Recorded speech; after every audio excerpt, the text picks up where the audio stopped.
대선 레이스가 한창인데 당대표가 대선 후보를 등지는 초유의 사태가 발생했습니다. 이준석 국민의힘 대표는 지난 11월 30일 돌연 공식 일정을 모두 취소하고 전국 일주에 나섰는데요. 선대위 일은 거부하고 전국을 돌며 지역 현안을 챙기고 있습니다. 윤 후보는 3일 이 대표를 만나고 싶다면서 진화에 나서긴 했지만 국민의힘 집안 싸움은 도무지 수습되지 않고 있습니다. 도대체 왜 이런 일이 벌어진 걸까요?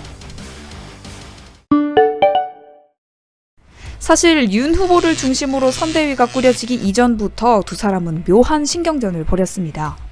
이 대표는 각종 인터뷰에서 윤 후보가 정치 초보란 점을 강조하면서 본인이 챙겨줘야 하는 사람이란 취지로 언급해왔고, 윤 후보도 이 대표가 나이 어린 영선의 대표라는 점을 부각해왔습니다. 대놓고 이렇게 말하진 않았지만 서로 존중할 듯 말 듯하는 태도를 보인 거죠. 그러다 이준석 대표가 힘써온 김종인 전 비대위원장 영입에 차질이 생기고 반대해온 이수정 교수가 영입되면서 트러블이 수면 위로 드러났습니다. 결국 이 대표는 그렇다면 여기까지라는 글을 SNS에 남기고는 잠행에 들어갔습니다. 사태 초반만 해도 이 대표가 우발적으로 이런 일을 벌였다는 해석에 힘이 실렸습니다.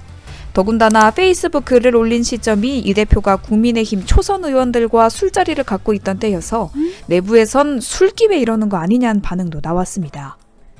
하지만 이 대표가 공식 일정을 취소하고 처음으로 행한 곳이 부산, 그것도 장제원 의원의 사무실이었죠. 장 의원은 윤 후보의 최측근으로 통하는데 그의 선대위 합류를 두고 이 대표는 노골적으로 반대를 표했습니다. 별로 좋지 않은 사이이기 때문에 이 대표가 굳이 장 의원의 사무실에 가서 사진까지 찍은 건 무언가 의도가 있다는 분석이 나옵니다. 여의도에서 대표적인 전략통으로 꼽히는 이 대표가 아무런 계산도 없이 잠적했을 린 전혀 없다는 평가죠. 그래서 일각에선 이 대표가 이미 대선 패배를 가정하고 움직이고 있다는 해석도 나옵니다. 윤 후보의 선거 전략이 어딘가 마음에 안 들고 성공할 것 같지도 않으니 자기 정치를 하려는 의도란 겁니다.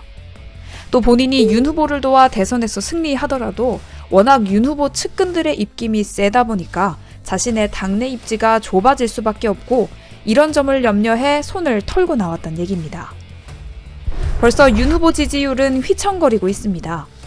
대선 대진표가 확정된 이후 처음으로 이재명 민주당 후보에게 뒤지는 결과를 받아들었습니다. 리서치앤리서치가 채널A 의뢰로 지난 11월 27일에서 28일 1,008명을 상대로 조사해 2일 발표한 자료인데요. 윤 후보는 오차범위 이내이긴 하지만 0.9%포인트 차로 선두 자리를 내어줬습니다. 특히 이 대표가 꽉 쥐고 있던 2030의 이탈이 눈에 띕니다. 2030 세대에서 윤 후보는 이 후보에 무려 7.5%포인트 뒤처졌고 20대 남성으로 대상을 좁히면 격차는 10.7%포인트로 더 벌어집니다. 그래서 이준석 대 윤석열 갈등 구도가 길어질수록 국민의힘엔 큰 악재가 될 거란 평가도 나옵니다. 이재명 후보는 착실하게 정책을 내놓고 지역 행보를 다지고 있는 와중에 국민의힘은 선대위 인선도 마무리 짓지 못하고 집안 싸움만 부각되고 있기 때문에 지지율 격차가 더 벌어질 수 있다는 얘기죠.